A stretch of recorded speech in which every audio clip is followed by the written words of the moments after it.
أعوذ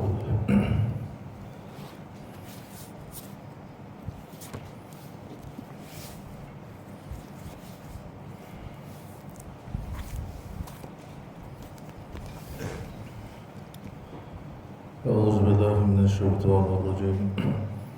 بسم الله الرحمن الرحيم.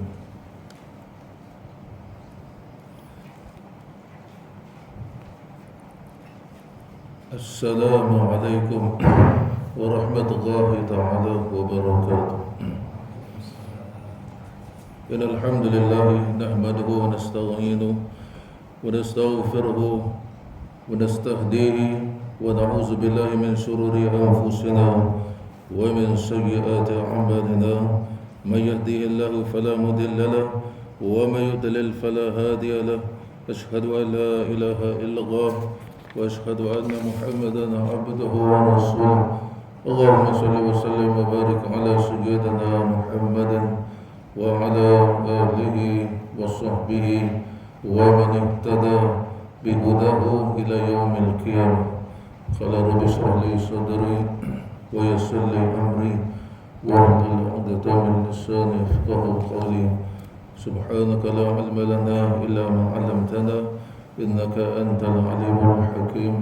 ولا حول ولا قوة إلا بالله العلي العظيم. بسم الله ما شاء الله لا يسوق الخير إلا الله. بسم الله ما شاء الله لا يصرف السوء إلا الله. بسم الله ما شاء الله ما كان من نعمة فمن الله. بسم الله ما شاء الله لا حول ولا قوة إلا بالله العلي العظيم. اللهم اغفر لأمة سيدنا محمد صلى الله عليه وسلم. اللهم ارحم أمة سيدنا محمد صلى الله عليه وسلم. اللهم استر أمة سيدنا محمد صلى الله عليه وسلم. اللهم اجبر أمة سيدنا محمد صلى الله عليه وسلم. اللهم احفظ أمة سيدنا محمد صلى الله عليه وسلم.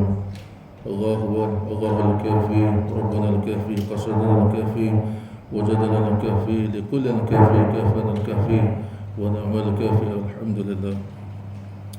نويت تعلم وتعلم وتذكر وتذكر ونفع والانتفاع والإفادة والاستفادة والحث على تمسك بكتاب الله وسنة رسول الله ودعاء إلى الهدى والدلالة على الخير ابتغاء وجه الله ومرضاته وثوابه وقربه سبحانه وتعالى. أما بعد.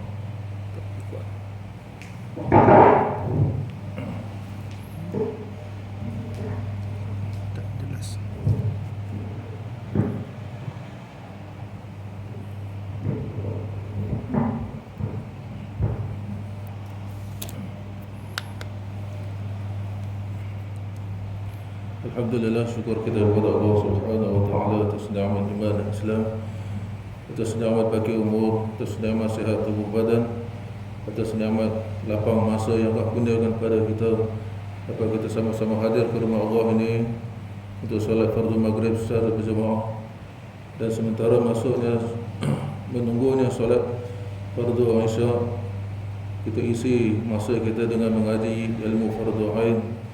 Salah satu iaitu ilmu tasawuf, ilmu asas ilmu tasawuf, selain daripada ilmu fiqh dan juga ilmu tauhid. Jadi ilmu fiqh ada 4 rubuk yang perlu kita belajar ataupun fardu ain di dalam ilmu fiqh ada 4, iaitu bab ibadat, bab munakahat, bab muamalat dan juga bab jenayah. Fardu ain bagi kita untuk belajar, terutama sekali bab ibadat. Kita kena belajar sehingga daripada A sampai Z bab ibadat. Dalam bab-bab lain, kalau kita bermuamalat, wajib kita belajar bab muamalat. Kalau kita nak menikah ataupun kita nak kahwin, wajib kita belajar ilmu-ilmu yang berkaitan dengan munakahat ataupun perkahwinan. Dan kalau kita nak yang mengamalkan undang-undang ataupun yang berurusan dengan undang-undang, maka wajib kita belajar ilmu jenayah. Manakala ilmu tauhid, ada 3 bab yang wajib kita belajar, iaitu bab ilahiyat, bab ketuhanan, sifat yang wajib bagi Allah Ta'ala, sifat yang harus, sifat yang mustahil atas Allah Ta'ala, dan sifat harus bagi Allah Ta'ala. Begitu juga bab nubuwah ataupun bab kenabian, sifat-sifat yang wajib bagi Rasul, sifat-sifat yang mustahil atas Rasul, dan sifat yang harus bagi Rasul. Dan begitu juga bab sam'ayat, bab surga, neraka, mizan dan lain-lain. Itu bab ilmu tauhid. Dan begitu juga ilmu tasawuf yang kita nak belajar ini, ilmu asas ilmu tasawuf. Ada beberapa bab yang berkaitan hati, wajib kita belajar bagaimana untuk kita mensucikan hati kita daripada karat-karat penyakit-penyakit hati yang ada dalam diri kita. Wajib kita keluarkan penyakit-penyakit hati yang ada dalam diri kita dan masukkan sifat-sifat yang baik, sifat-sifat terpuji ataupun sifat-sifat mahmudah. Jadi cara-caranya ataupun langkah-langkahnya ada diajar dalam ilmu tasawuf. Selagi mana kita tidak tahu macam mana nak menyucikan hati kita, selagi mana kita tak tahu apa penyakit yang bersarang dalam hati kita, selagi itu sifat-sifat yang baik, sifat-sifat yang terpuji itu tidak akan dapat masuk dalam hati. Dan selagi mana ada kekotoran dalam hati, selagi itu amal ibadah kita Allah tolak. Sebab ibadah kita penuh dengan riya, ujub, sum'ah, takbur. Selagi mana ada penyakit hati dalam diri kita, selagi itu amal ibadah kita Allah tolak. Sebab itu dikatakan amal yang soleh. Amal yang soleh itu amal yang suci, bersih daripada sifat ujub, riya, takabur, sum'ah. Jadi insya-Allah tuan-tuan dengan istiqamah tuan-tuan untuk belajar ilmu tasawuf, kita mula daripada awal. Bagaimana kitab Penawar Bagi Hati ini merupakan kitab tasawuf yang paling asas. Kalau kita sampai mati pun kita pusing-pusing, kitab ni pun dah memadai. Tak perlu kita pergi kitab yang lebih tinggi. Dan selagi mana kita tak faham ilmu tasawuf yang asas, selagi itu kita tidak lepas fardu ain. Jadi insya-Allah dengan istiqamah kita, mudah-mudahan Allah bagi kefahaman kita, dan mudah-mudahan amal ibadah kita di dalam belajar menuntut ilmu tasawuf ini, mudah-mudahan ilmu yang kita belajar dalam ilmu akidah dan ilmu fiqh dapat dibersihkan daripada sifat-sifat yang keji, sifat-sifat. Walaupun kita alim dalam ilmu fiqh, walaupun kita alim dalam ilmu tauhid sekalipun, tetapi ilmu tasawuf tidak ada dalam diri kita, maka ibadat-ibadat kita semua ditolak oleh Allah. Wallahu Alhamdulillah, syukur kita kepada Allah Subhanahu wa taala atas nikmat iman dan Islam. Kenapa kita bersyukur sangat dengan nikmat iman dan Islam ini? Ya Allah Subhanahu wa taala kurniakan kepada kita ini, kerana dengan kita bersungguh-sungguh bersyukur atas nikmat iman dan Islam ini, kita akan hidup di dunia ini dalam keadaan dijaga oleh Allah Subhanahu wa taala sentiasa, dan dijamin segala keperluan kehidupannya, diselesaikan segala masalah yang timbul dalam kehidupannya. Dan manakala di akhirat kita akan hidup riang, gembira di dalam syurga yang penuh dengan nikmat yang kekal abadi selama-lama, insya-Allah. Alhamdulillah, kita mengucapkan syukur yang tidak terhingga juga kepada Allah Subhanahu wa taala atas nikmat umur yang masih berbaki ini, kerana dengan umur yang masih ada ini dapat kita manfaatkan untuk mengumpul bekal sebelum sampai tempoh atau ajal kita. Sekiranya modal umur ini kita sia-siakan dan kita biarkan begitu saja, dan kita habiskan pada sesuatu yang tidak membawa manfaat untuk kehidupan di akhirat, maka akan sengsaralah kehidupan kita di akhirat nanti. Jadilah kita orang yang cerdik ataupun yang pandai ataupun yang bijak, dan janganlah kita rasa diri kita yang pandai dan bijak, sedangkan kita hidup di dunia ini dengan melanggar semua larangan-larangan Allah Subhanahu wa taala dan Rasulnya sallallahu alaihi wasallam. Pada hakikatnya kita sudah meletakkan diri kita dalam kategori manusia yang tidak cerdik, tidak pandai, ataupun dalam bahasa lain kita panggil bodoh, dan tidak bijak. Seperti mana kata Nabi sallallahu alaihi wasallam dalam hadis yang sahih riwayat Imam At-Tirmizi rahimahullah taala, an-Nabi ala Shaddad ibn Aus radhiyallahu an-Nabi sallallahu alaihi wasallam qala al-qayyisu man dana nafsahu wa amila lima ba'da al-maut, wal 'ajizu man atba'a nafsahu hawaha wa tamanna 'ala Allahi al-aman. Rawahu Imam At-Tirmizi.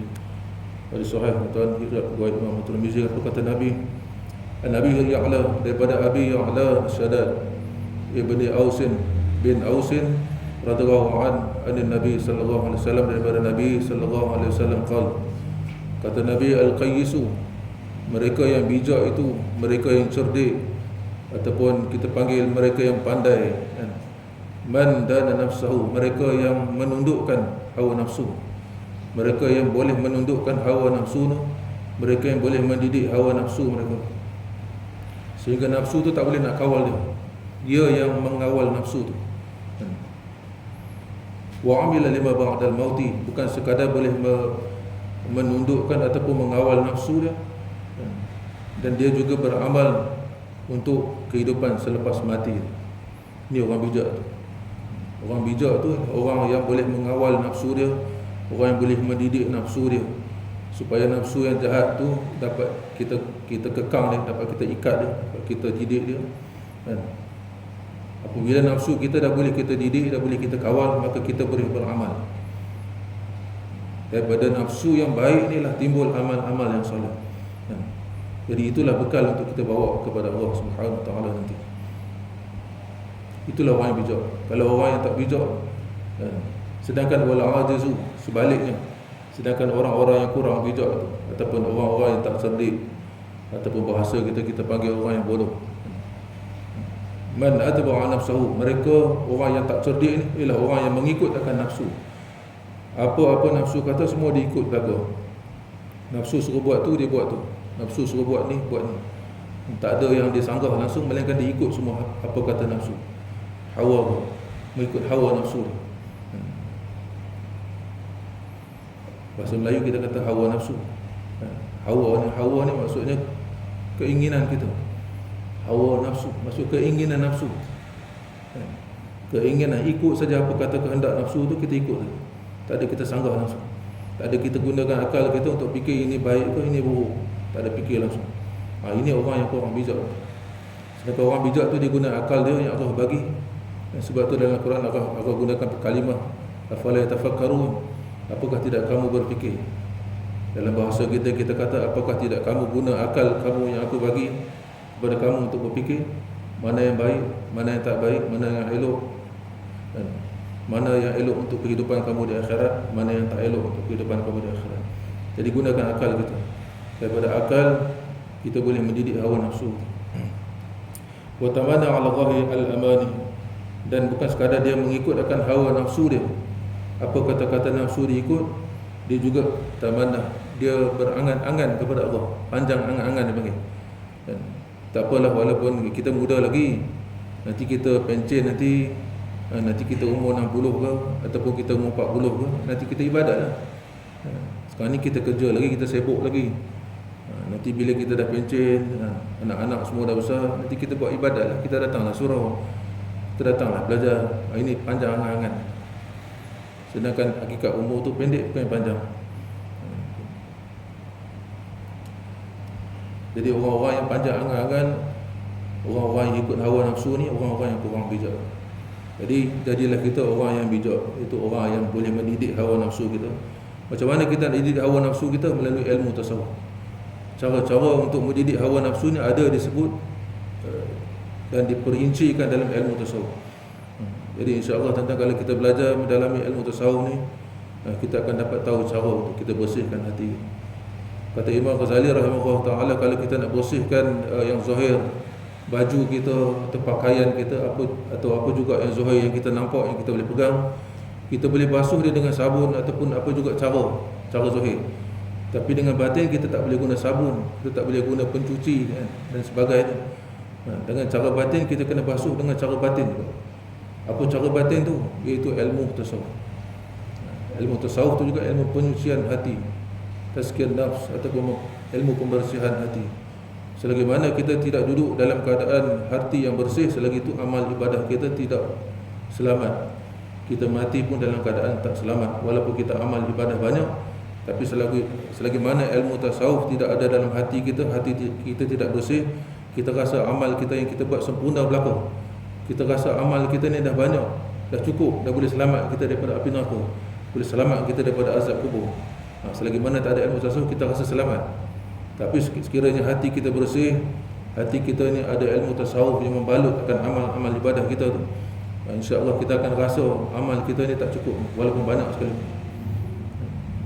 Walaupun kita sentiasa bertaubat pada Allah, sentiasa istighfar pada Allah, tapi kita rasa kita banyak dosa lagi. Kita rasa orang lain lebih baik pada kita, kita kurang ilmu. Kita rasa orang lain lebih amal banyak berbanding pada kita, kita kurang amal. Orang lain lebih banyak, lebih baik daripada kita, kita ni banyak dosa. Hakikatnya kita akan sampai ke situ insya-Allah. Alhamdulillah, syukur kita kepada Allah Subhanahu wa taala atas nikmat sihat tubuh badan. Ya Allah Subhanahu wa taala dah bagikan, kurniakan kepada kita kerana kesihatan yang baik yang Allah Subhanahu wa taala kurniakan kepada kita ini bukanlah saja-saja sia-sia. Nikmat sihat ini hendaklah kita guna untuk taat kepada Allah Subhanahu wa taala dan bukannya untuk digunakan untuk derhaka kepada Allah Subhanahu wa taala, kerana setiap nikmat pasti akan ditanya oleh Allah Subhanahu wa taala.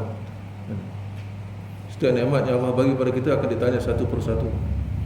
Kalau kita ada dosa, api neraka akan makan dulu. Tak ada soal jawab di situ. Tapi nikmat-nikmat yang ada pada kita, harta benda yang kita guna, dan juga apa juga nikmat harta benda, nikmat sihat, nikmat tubuh badan yang kuat, dan apa juga yang kita nikmati ini akan ditanya oleh Allah satu persatu. Alhamdulillah, kita bersyukur juga di atas nikmat masa lapang yang Allah Subhanahu wa taala kurniakan pada kita. Hanya bagi mereka yang bersungguh-sungguh untuk mencari Allah Subhanahu wa taala, untuk hampir diri kepada Allah Subhanahu wa taala, untuk capai redha Allah Subhanahu wa taala, pasti Allah Subhanahu wa taala akan lapangkan masa untuknya untuk buat perkara-perkara kebaikan dan amal soleh. Dan bagi mereka yang tidak mahu mencari Allah Subhanahu wa taala, maka Allah Subhanahu wa taala akan sibukkan dia dengan perkara-perkara yang tidak ada manfaat untuk akhirat, hanya habis masa dan waktunya untuk hal-hal dunia semata-mata. Seperti mana kata para ulama, kita jangan rasa selesa kita duduk di rumah, kita ada masa, tapi kita boleh bersama dengan anak isteri kita, dan juga kita boleh lancung ke sana, pergi ke sini, tapi kita tidak boleh datang ke rumah Allah untuk solat berjemaah. Kita tidak boleh datang kepada rumah Allah untuk belajar ilmu. Jangan kita rasa selesa. Kata ulama, mungkin Allah tidak suka kita datang ke rumah Allah. Bukan sebab kita tak boleh datang, bukan sebab kita malas, bukan sebab kita tak ada masa, dan lain-lain sebab. Tapi pada hakikatnya Allah tak suka kita datang ke sini. Auzubillah.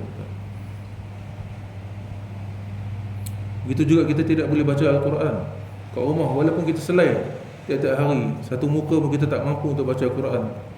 Bukan kerana kita malas, bukan kerana kita tak mampu, kita pandai baca Quran, kita pandai hukum-hukum tajwid. Bila orang tanya kita, kamu tak pandai baca Quran ke? Aku pandai, tapi tak boleh baca. Bukan kerana malas kita, bukan kerana tak ada ilmu, tetapi sebab Allah tak mau dengar suara kita. Na'udzubillah. Dan kiaskan pada benda-benda lain, pada benda amal ibadah. Kita kena muhasabah diri, kenapa aku tak boleh buat ni? Kenapa aku tak boleh baca Quran? Kenapa berat sangat aku nak datang ke surau untuk solat berjemaah ni, berat sangat? Kenapa? Kenapa aku tak boleh duduk majlis ilmu? Walaupun aku boleh datang ke surau, tapi bila ada majlis ilmu aku balik.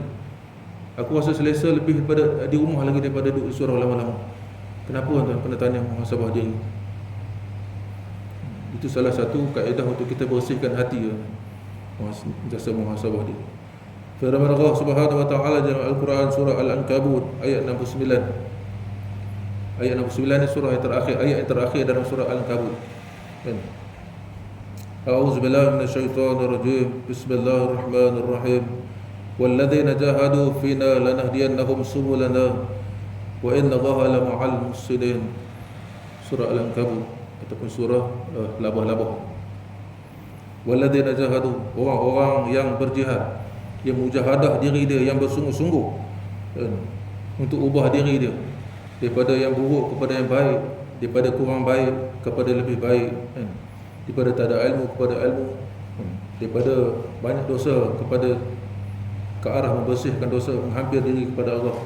Orang-orang yang jenis mujahadah, yang berjihad pada jalan Allah ni, fina lanahdiyannahum subulana, La nahdiyannahum subulana, maka pasti kami akan tunjukkan pada dia jalan. Kalau kita bersungguh-sungguh untuk hampir diri pada Allah, daripada jahil keluar daripada jahil itu untuk berilmu, daripada kita tidak belajar ilmu fardu ain, kita belajar ilmu fardu ain, bersungguh-sungguh kita untuk nak melepaskan diri kita daripada tanggungan dosa. Siapa yang tak belajar ilmu fardu ain, siapa yang masih tak lepas ilmu fardu ain, selagi itu dia duduk dalam berdosa. Walaupun dia pandai sembahyang sekalipun, dalam bab ibadat dia tak belajar bab ibadat, tapi dia sembahyang atas ikut-ikut, bukan atas dasar ilmu yang dia belajar, selagi itu dia sembahyang ataupun dia solat dalam keadaan berdosa. Selagi mana dia tidak belajar ilmu tasawuf, selagi mana dia tidak tahu cara untuk menyucikan hati dia, jasa dia ibadat dalam keadaan membawa kotoran-kotoran, jasa dia beribadat dalam keadaan hati dia penuh dengan karat-karat dosa, penyakit-penyakit hati, selagi itu dia sentiasa dalam keadaan berdosa. Melainkan dia dalam keadaan belajar, walaupun tak faham sekalipun, sampai mati sekalipun dia tak faham, tapi dia selagi mana dia duduk atas dalam belajar, selagi itu dia dikira tidak berdosa. Dan mati juga, mati orang yang menuntut ilmu ni mati syahid. Tak rugi tentang duduk dalam majlis ilmu walaupun tak faham sekalipun. Tapi bertanya itu kunci kepahaman lah. Kalau kita tak tanya, kalau kita nak faham, kita kena banyak bertanya. Tapi kalau kita tak bertanya, kita duduk saja pun dalam keadaan kita tak faham sekalipun, dikira menuntut ilmu. Kalau mati dalam keadaan, tapi selagi mana kita tak faham, selagi itu kena belajar. Tapi andai kata kita mati dalam keadaan menuntut ilmu dan tak faham tu, selagi masa kita dah dikira belajar dan lepas daripada dosa. Apatah lagi ilmu yang berkaitan dengan ilmu tauhid, ilmu akidah. Kalau kita tak belajar lagi, ilmu akidah berkaitan dengan ilmu tunjang agama. Kalau kita duduk dalam keadaan walaupun kita ibadah banyak sekalipun, tapi itikad kita, akidah kita menyalahi itikad Ahlussunnah wal Jamaah, ibadah kita ditolak terus. Mati kita dalam keadaan membawa akidah yang lain ataupun dikira tidak beriman. Itikad Ahlussunnah wal Jamaah saja yang dikira itikad yang selamat. Selain daripada itikad Ahlussunnah wal Jamaah, terkeluar daripada itikad yang sebenar.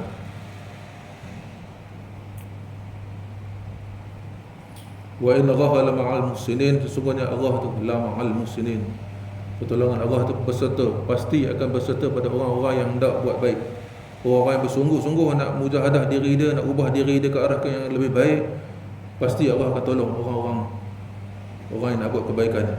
Muhsin, orang yang nak buat kebaikan, pasti Allah akan tolong.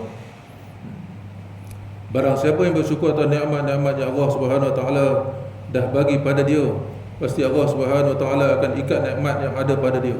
Nikmat yang Allah bagi orang yang bersyukur pada Allah ni, tanda bersyukur pada Allah ni buat ibadat, kita nak bersyukur. Tanda bersyukur dengan nikmat harta kita keluar, harta sedekah, infak, sama ada sedekah sunat ataupun sedekah wajib, zakat.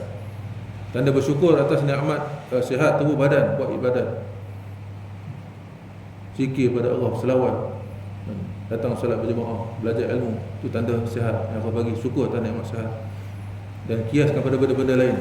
Apa juga yang Allah bagi pada kita, nikmat kenderaan, gunakan untuk kebaikan, untuk manfaat ahli keluarga kita, untuk datang belajar ilmu dan untuk buat perkara kebaikan. Apa-apa juga nikmat yang Allah bagi, hendaklah kita lahirkan rasa syukur kita tu dengan gunakan ke arah manfaat, kebaikan untuk akhirat. Itu tanda bersyukur. Jika kita bersyukur atas nikmat-nikmat yang Allah bagi, Allah akan ikat nikmat tu. Nikmat tu tak akan lari pada kita, nikmat tu akan kekal, bahkan bertambah-tambah, walaupun sikit tapi berkat. Dipanggil berkat tu maksudnya walaupun benda tu sikit tapi berpanjangan manfaat dia. Walaupun gaji kita, contohnya gaji kita walaupun 1,000 sekalipun, tapi kita belanja tu lebih pada 1,000 ni puas. Macam aku gaji aku sikit tapi aku belanja, boleh belanja banyak, boleh simpan lagi, dan macam-macam benda kita boleh buat, itu berkat. Begitu juga dengan nikmat harta yang kita sedekah, kita infak selalu, harta kita tak akan berhabis. Bahkan Allah kata harta kita akan bertambah-tambah lagi dengan sedekah. Itu salah satu cara menambah keberkatan. Jika sebaliknya, maka nikmat itu akan ditarik daripadanya. Kalau kita tak bersyukur pada atas nikmat, Allah akan tarik nikmat. yakni dihilangkan keberkatan nikmat yang ada padanya. Seperti mana firman Allah Subhanahu wa taala dalam Al-Quran surah Ibrahim ayat 7. A'udzubillahi minasyaitonir rajim. Bismillahirrahmanirrahim. Wa idz ta'azzana rabbukum la in syakartum la azidannakum wa la in kafartum inna 'adzabi lasyadid. Surah Ibrahim. Wa idz ta'azzana rabbukum, dan ingatlah ketika Tuhanmu berkata, Tuhanmu berpesan nasihat pada kita, la in syakartum, jika kamu bersyukur kepada aku, la azidannakum, pasti aku akan tambahkan kepada kamu. Bukan tambah nikmat, nikmat tu tetap macam tu. Setiap yang Allah dah tetapkan sejak azali tidak akan bertambah, melainkan tambah di sini, tambah berkat. Ikat nikmat tu akan diikat kepada kita, takkan hilang daripada kita. Bahkan bukan sekadar tak hilang, tetapi bertambah-tambah keberkatan, manfaat.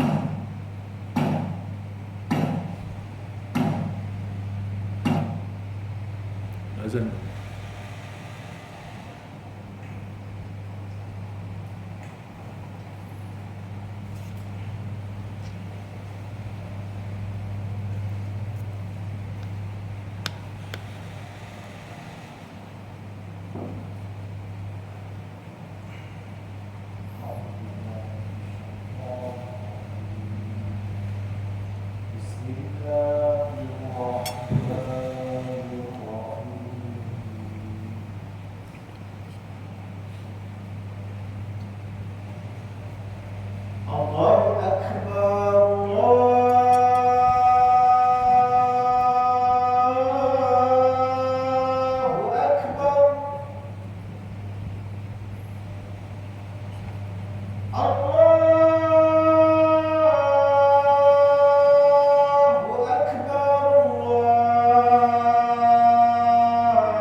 Wa idh ta'adzana rabbukum, dan ingatlah ketika Tuhan berfirman, berkata, mengingatkan kita, la in syakartum la azidannakum, dan jika sekiranya kamu bersyukur kepada aku, segala nikmat yang aku bagi kepada kamu, kamu bersyukur atas nikmat yang telah aku bagikan, daripada sekecil-kecilnya sampai sebesar-besar nikmat, kamu bersyukur, la azidannakum, pasti aku akan tambah nikmat itu pada kamu.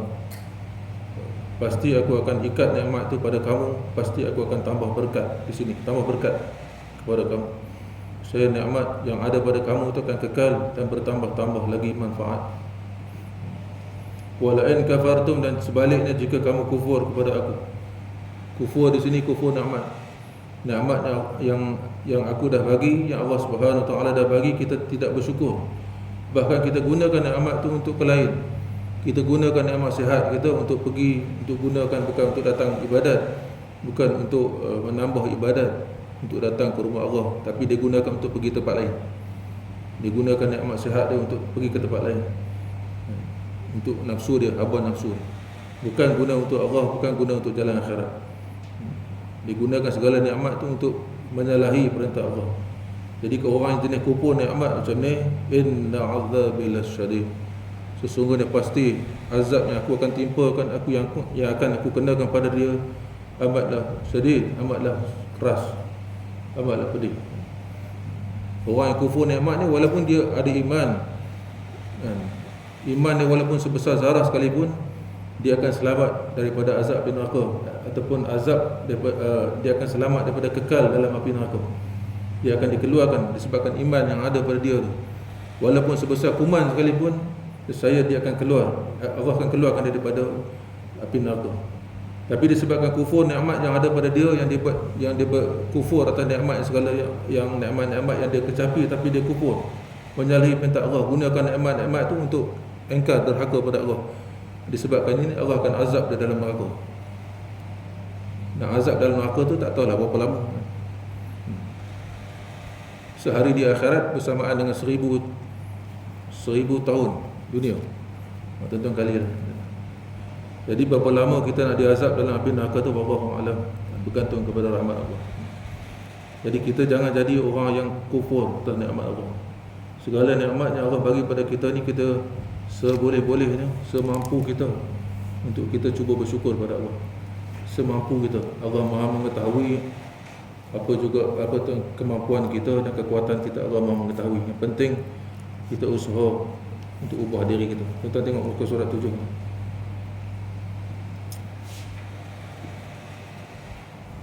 Qala al-musannifu Syekh Abdul Qadir bin Abdul Muttalib al-Indonesi al-Mandili rahimahullah ta'ala wa nafa'ana bi ulumihi fi darain amin ya rabbal alamin.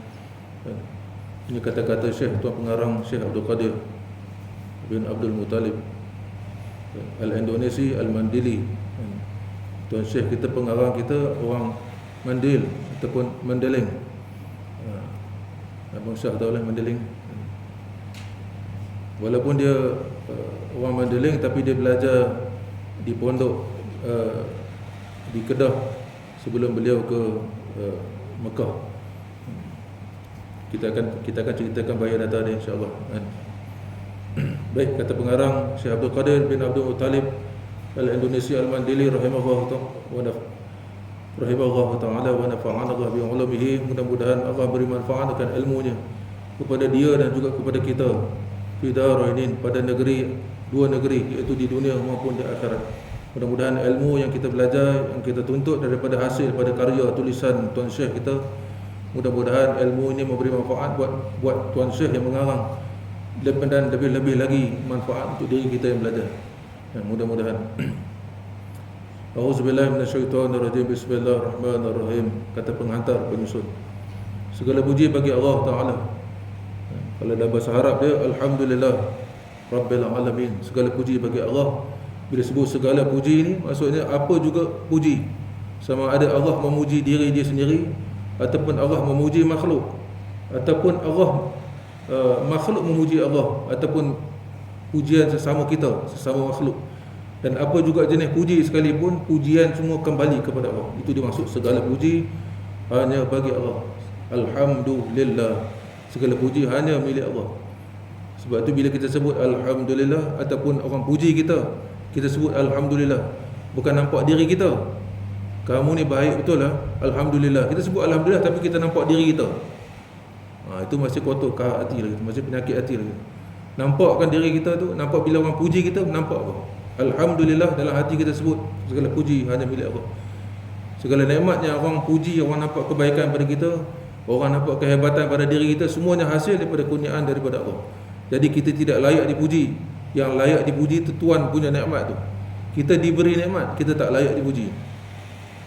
Tapi secara adabnya, secara perintahnya, Nabi perintah kita, bila orang buat baik kepada kita, sunat kita, bahkan sudah semestinya kita kena puji orang tu. Kalau kita tak bersyukur pada manusia yang tolong kita, kita tak bersyukur pada Allah. Itu Nabi sebut. Itu perintah. Tapi hakikatnya walau macam mana sekalipun, zahir kita sebut Alhamdulillah, di hati kita nampakkan segala puji hanya milik Allah. Sebab aku tak layak dipuji, sebab aku hanya diberi nikmat tu. Bahkan Tuhan punya nikmat tu yang harus sepatutnya dipuji. Nampak tu? Jadi segala puji hanya milik Allah Ta'ala. Tuhan yang menjadikan ia akan jin dan manusia. Allah yang menjadikan jin dan manusia, dan juga segala yang menghuni di 7 petala langit dan juga 7 petala bumi. Dan juga di antara kedua-duanya, di antara petala langit dan petala bumi ni, semuanya, walau di mana sahaja berada, semuanya makhluk bagi Allah. Tapi bila disebut dua jin dan manusia ini makhluk yang besar. Sebab jin dan manusia ni, hanya jin dan manusia saja yang ditakhlifkan ibadah. Makhluk-makhluk lain tak diperintahkan ibadat. Sebab tu dalam Quran Allah kata, "Wa ma khalaqtul jinna wal insa illa liya'budun." Tidak aku jadikan jin dan manusia melainkan untuk beribadah kepada aku. Di sini Allah nak sebut bahawa jin dan manusia ni ada kira bicara, ada perintah, ada perintah ibadat. Kalau buat apa yang Allah perintah akan dapat pahala. Ketinggalkan apa yang Allah perintah, langgar segala larangan Allah, akan ada kira bicara di akhirat, akan ada azab. Jadi wa ma khalaqtul jinna wal insa, tidak aku jadikan jin dan manusia ni melainkan untuk beribadat pada aku. Dalam zahir ayat ni kalau kita nampak bahawa kalau Allah tak jadikan jin dan manusia ni, tak ada orang nak ibadat pada dia, tak ada satu makhluk nak ibadat pada dia. Ayat tu bukan maksud macam tu. Kalau kita faham maksud macam tu, maksudnya Allah tu lemah, bersifat lemah. Allah berhajat pada sesuatu. Kalau tak ada orang nak sembah dia, dia bukan Tuhan. Sama ada orang, ada makhluk nak sembah dia ke, ataupun dia jadikan ataupun tak jadikan, dia tetap Tuhan. Kuasa dia tak akan berkurang, bahkan bertambah-tambah. Sentiasa. Sifat ketuhanan tu tak akan berkurang, tak akan lemah. Jadi kita yang berhajat, jin dan manusia ni yang berhajat kepada Allah, berhajat daripada segala segi. Allah sebut kita ni fakir, wa antumul fuqara. Kita ni fakir, berhajat kepada Allah, sentiasa berhajat. Daripada kita mula, sebelum kita lahir lagi, sampailah kita mati nanti, bahkan di negeri akhirat kita masih berhajat kepada Allah. Mudahan Allah ampun dosa kita, Allah jauh kita daripada azab neraka, Allah masuk kita dalam syurga. Kita masih berhajat kepada Allah. Kita manusia ni sentiasa berhajat kepada Allah. Allah tidak berhajat kepada kita, bahkan kita yang berhajat kepada Allah.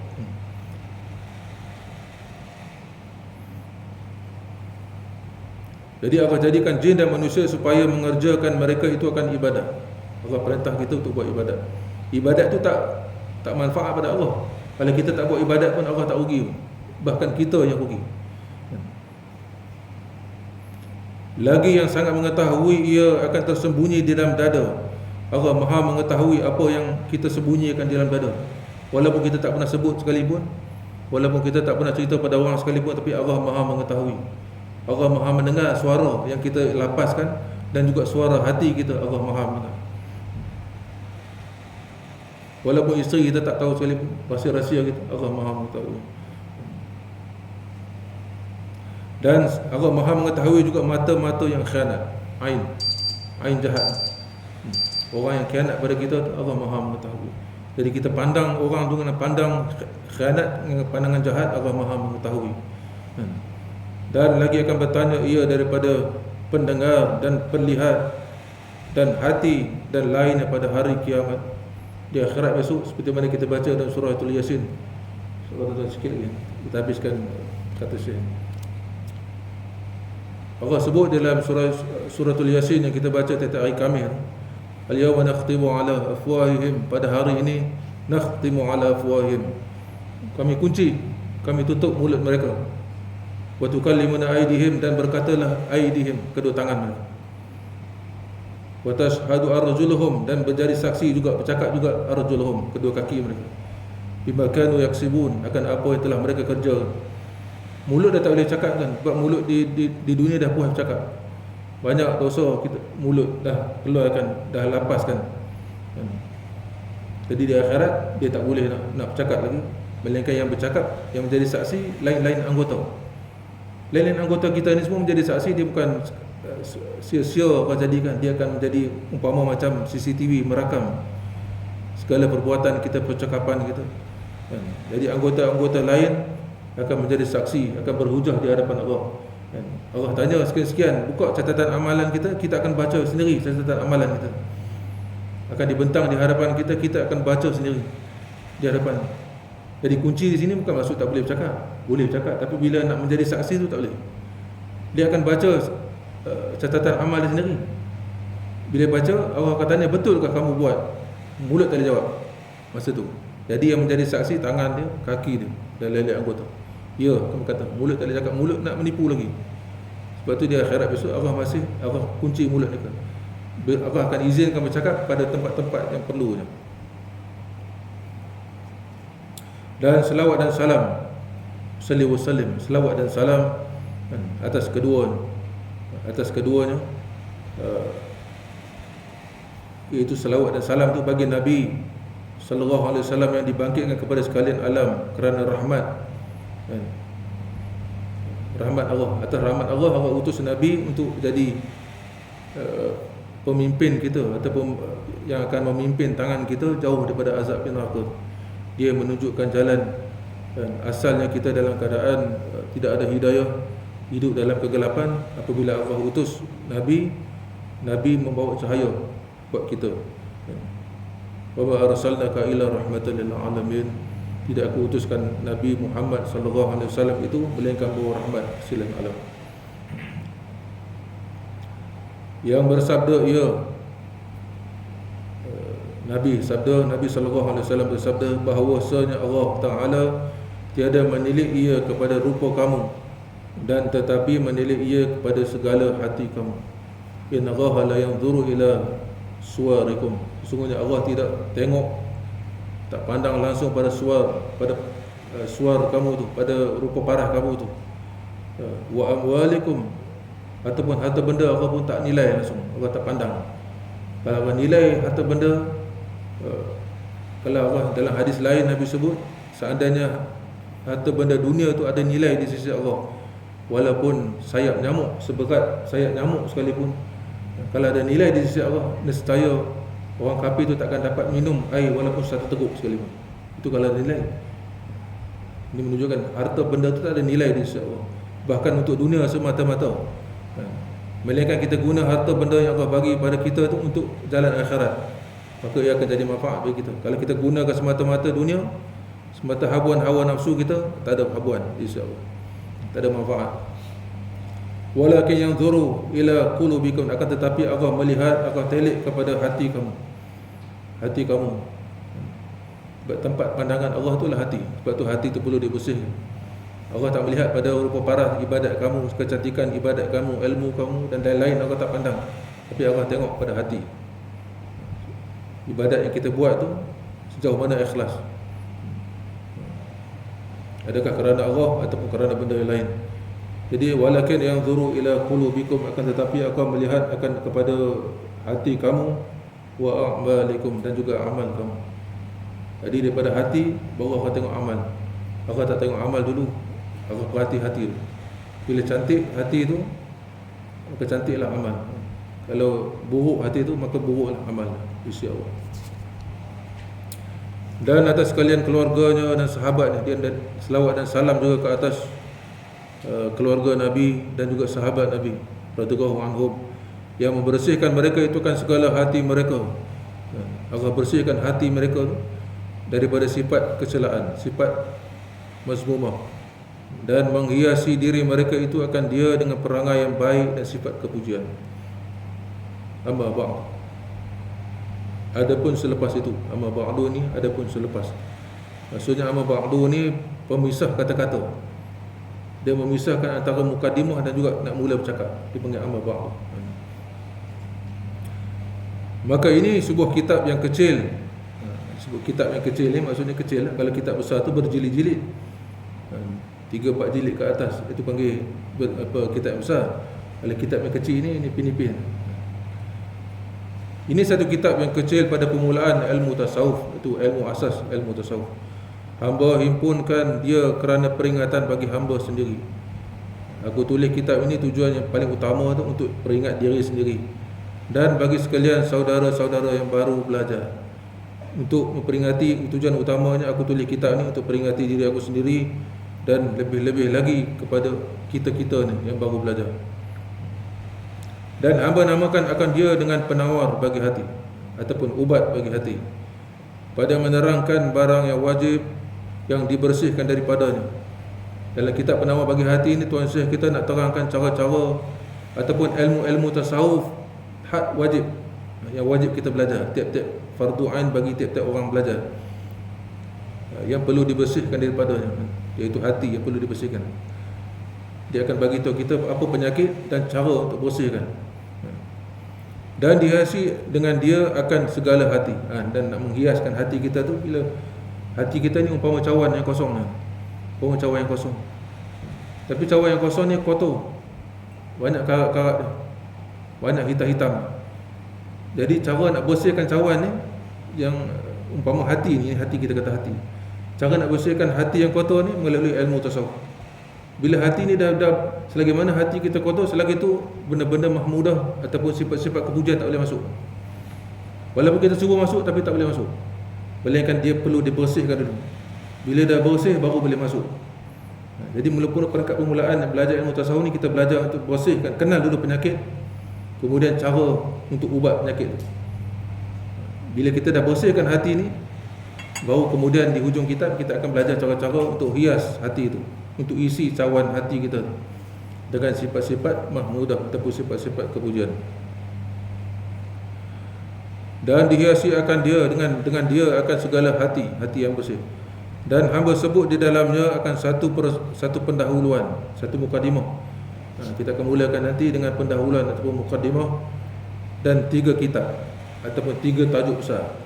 Di bawah setiap tajuk, di bawah setiap kitab ataupun setiap tajuk besar ni ada tajuk-tajuk kecil yang kita akan belajar. Dan Allah Ta'ala juga hamba pohonkan bahawa memberi manfaat ia dengan ini kitab bagi hamba sendiri dan bagi sekalian pembacanya. Jadi Tuan Syekh pengarang kitab mohon pada Allah mudah-mudahan kitab ini memberi manfaat, bahkan terutamanya buat diri ini dan juga kita yang belajar, dan bahawa menjadikan ia akan dia ikhlas semata-mata menuntut keredaan. Jadi sama-sama kita pasang niat, kita belajar ilmu walaupun fardu ain, walaupun kita belajar atas dasar perintah Allah, pastikan kita tanam dalam hati kita semata-mata aku menuntut ilmu ni semata-mata menuntut keredaan Allah Subhanahu wa taala. Itu pasang. Bukan kerana lain, bukan kerana ada kepentingan lain dunia atau kepentingan nak tunjuk hebat di depan kawan-kawan, atau nak tunjuk dia berilmu, apa juga niat yang selain daripada keredaan Allah tu, buang.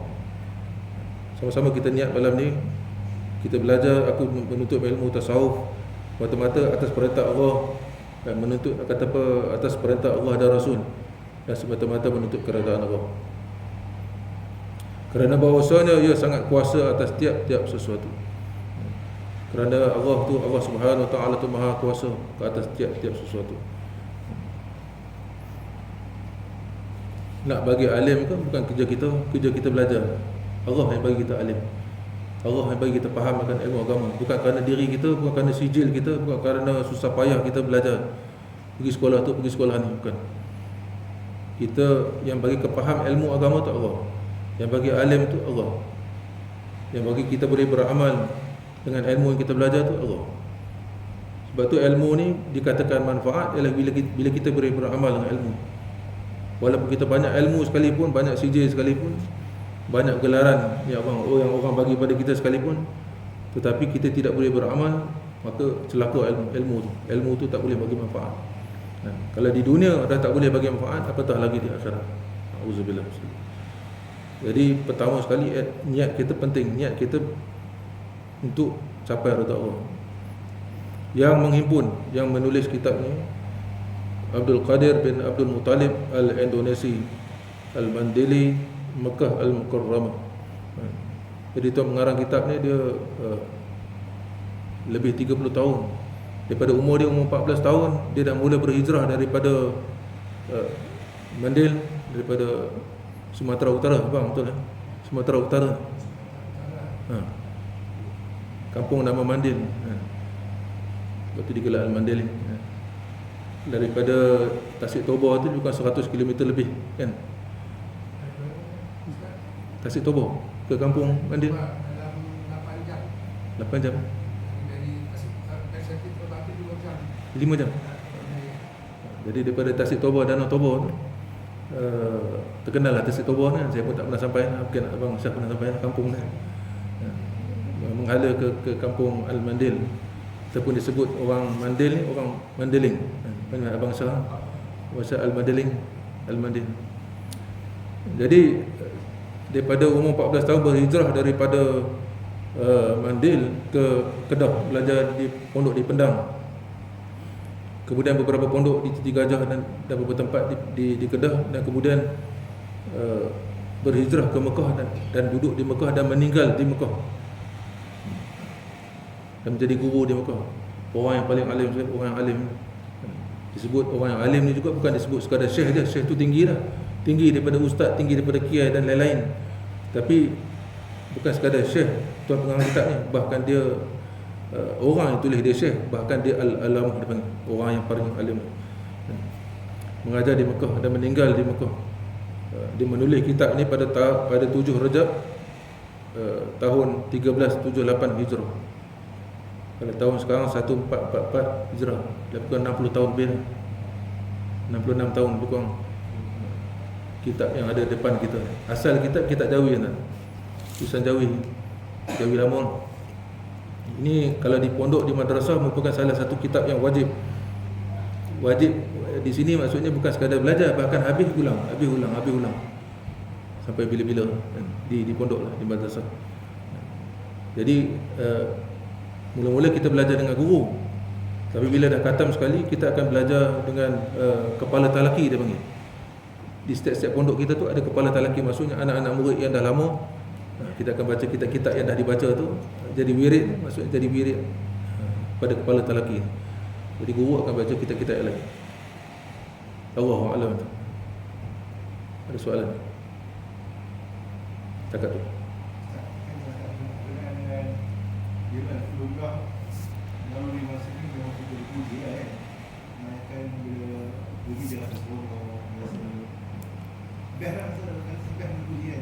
Tapi apa yang kita faham, saya faham, bila kita dipuji, dalam hati kita kena sadar alhamdulillah. Mesti bukan sekadar puji itu semua. Di mulut kita kena sebut alhamdulillah.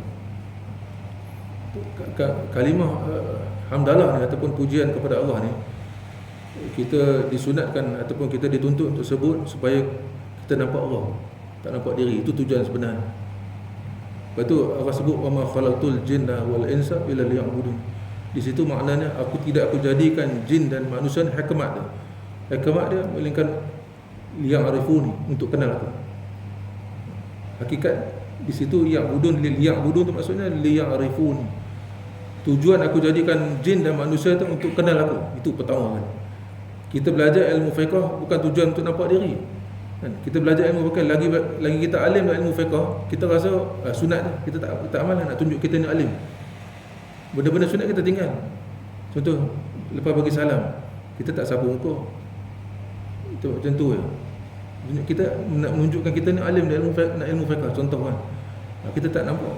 Selagi mana sebab tu kita belajar ni nak nampak, nak kenal Allah. Tujuan kita belajar ilmu ni kita nak nampak, nak kenal Allah, nak kenal Nabi. Lagi tujuan kita belajar, lagi kita kenal Allah ni. Bila kita kenal Allah ni, lagi kuat kita berpegang dengan apa pun juga perintah Allah.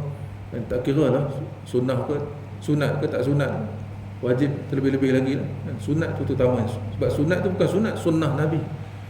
Sebab Nabi buat. Bila sunnah Nabi ni, maksudnya kita kena pegang sungguh-sungguh, amal semampu mungkin. Doa-doa Nabi, itu kita belajar. Zikir-zikir, terutama kita belajar kita Al-Azkar. Banyak tu daripada kita mula bangkit daripada tidur sampai kita tidur balik. Kita boleh amal tu, insya-Allah kita mengikut, kita berpegang dengan sunnah Nabi, sunat-sunat. Kalau selagi maksudnya kalau kita masih meninggalkan sunat-sunat tu, selagi itu kita tak kenal Allah lagi. Kita belum kenal Allah betul-betul lagi, kita belum kenal Nabi betul-betul lagi. Kita masih nampak diri kita hebat lagi. Sebab tu kita disuruh untuk sebut kalam alhamdulillah. Orang puji kita, kamu ni kuat, kamu ni rajin betul lah datang surau berjemaah, alhamdulillah. Alhamdulillah tu bukan puji semata-mata di mulut, tapi hati kita bersama-sama dengan mulut kita kena lepas tu. Aku tidak akan dapat kelebihan, tak dapat kekuatan, melainkan semuanya dengan kurniaan daripada Allah. Kalau Allah tak bagi aku kekuatan untuk datang, aku takkan boleh datang. Orang puji kita, kau ni kuatlah solat sunat. Mana solat sunat kau buat, aku nampak kan. Alhamdulillah, puji.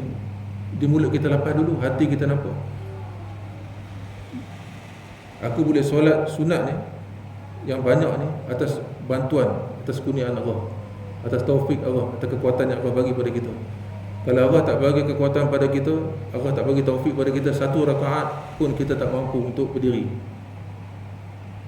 Kiaskan pada benda-benda lain, berzikir, selawat dan lain-lain, minta pada Allah. Sebab tu Nabi SAW ketika dia nak hantar Muaz bin Jabal untuk berdakwah di Yaman, bila Muaz bin Jabal baru letak kaki sebelah dekat tempat pijak, Nabi pegang tangan Muaz. Dia kata tiap-tiap hari jangan kamu tinggalkan, selepas solat jangan kamu tinggalkan doa ni, Allahumma a'inni, ya Allah tolong aku. A'inni, ada orang baca a'in, inni bukan Allahumma inni tu, Allahumma a'inni, ain alif, a'inni, ya Allah tolong aku, ala zikrika, untuk aku ingat kepada kau, syukrika, dan untuk aku bersyukur pada kau, husni ibadatik wa husni ibadatik, dan untuk aku buat amal sebaik mungkin seperti mana yang kau perintah. Kita tak boleh menyempurnakan amal ibadah kita, melainkan Allah menyempurnakan bantu kita. Lepas tu Nabi ajar doa ni. Bukan ajar kat Muaz saja, maksudnya ajar pada kita. Doa ni jangan tuan-tuan tinggal. Sebab kita tak akan mampu boleh ingat pada Allah. Kita tidak akan mampu boleh untuk bersyukur atas nikmat Allah. Kita tidak akan mampu boleh buat amal ibadah seperti mana yang Allah perintah. Husni ibadatik, sebaik-baik amal, sesantik-tantik seperti mana yang Allah perintah, seperti mana yang Nabi ajar pada kita, kita tak akan mampu buat, melainkan dengan bantuan Allah. Jadi doa ni tuan-tuan jangan tinggal. Tuan-tuan hafal doa, senang doa. Dalam kita hadis ni buat dah. Allahumma a'inni ala zikrika wa syukrika wa husni ibadatik. Kalau kita jadi imam, Allahumma a'inna ala zikrika wa syukrika wa husni ibadatik. Dia apa?